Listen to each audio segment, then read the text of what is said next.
The big story breaking this morning, an F-16 of the Pakistani Air Force shot down a Sukhoi 30 MKI, the latest of India's Air Force, the fighter aircraft in the Indian Air Force, chasing an F-16 across the line of control in the Nowshera sector.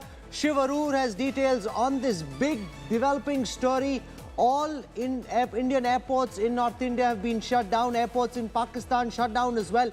Shiv, what's the latest? What can you tell us? Well, this is aviation warfare history in the making, Rahul. I mean, we've got a near confirmation now that the Indian Air Force actually shot down a US-built F-16 fighter jet, not very far from the Nowshera area.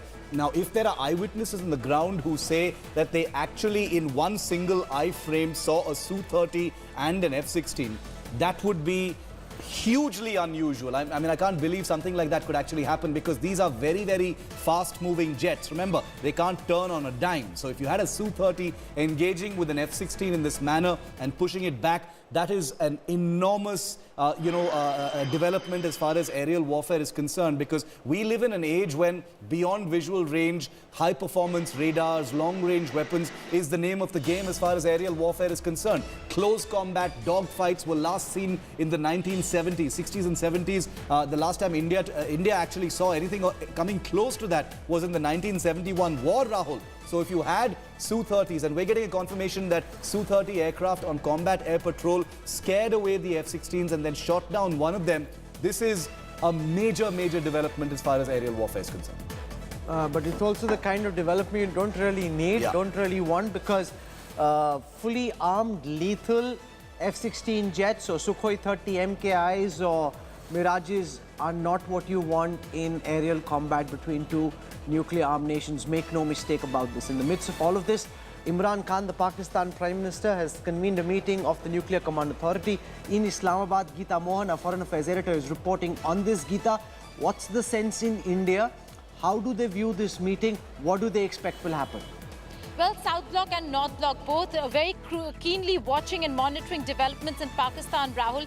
No official word or statement right now because the Indian administration is first wants to see what is it that the Pakistani government is going to put out officially after the meeting. Expect a statement from the Pakistani administration, and after that is when we'll see some reactions and responses from the Indian side. But the fact that both countries are nuclear and the fact that Pakistan has always threatened India with its nuclear weapons is something that is not uncommon, rare, or something that's unknown to India or the international community.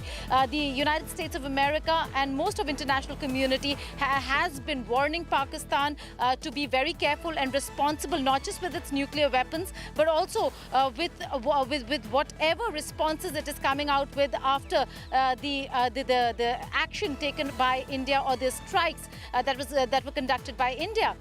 Right now, the meeting is underway. We'll have to wait and see what their decision is going to be.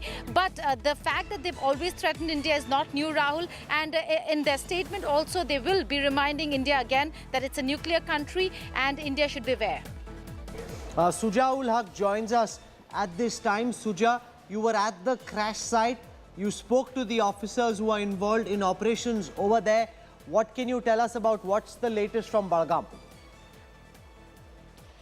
Well, Rahul, yes, we were at the crash site. In fact, there was a lot of movement there. IAF officials were there, also officials from the civilian administration. Initially, very little came out because the entire, the flying object was completely damaged. Now we are given to understand that it's possibly an MI helicopter of the Indian Air Force. Earlier, they had said that it was possible that a MiG-21 had crashed, but that was not correct.